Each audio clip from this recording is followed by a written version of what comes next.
Faut se souvenir que c'est une ville avec un fleuve. Il y en a même deux, puisqu'il y a la Dordogne aussi, hein, en périphérie. Et que qui dit fleuve dit pont. Donc ça, c'est clair que si on veut désenclaver rive droite, rive gauche, arriver à avoir un passage de la rive droite vers la rive gauche, et l'inverse, hein, parce que c'est pas forcément mieux, il y a forcément ce problème de pont. Je ne sais plus qui c'est qui parlait de problème de goulot d'étranglement. Quand il y a un pont, il y a un goulot d'étranglement.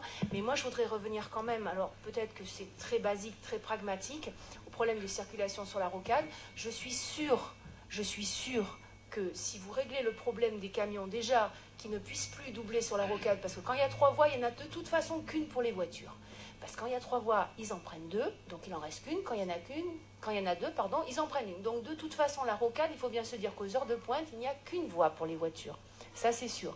Et j'en veux pour preuve, il y a eu, je crois, il y a une quinzaine de jours, un contrôle qui avait été annoncé, hein, la veille ou l'avant-veille, un contrôle des poids lourds, parce qu'il y a de plus en plus d'accidents causés par les poids lourds. Hein. Oui, qui ne respectent pas les distances de sécurité. Et de toute façon, il y a de plus en plus d'accidents sur la rocade, c'est presque tous les jours maintenant. Et bien ce jour-là, je me suis fait la réflexion, je vous assure, on circulait. On arrive à circuler, alors bien sûr pas à 90 à l'heure sur la rocade, mais déjà... Faites des contrôles tous les jours, monsieur Labardin. Voilà.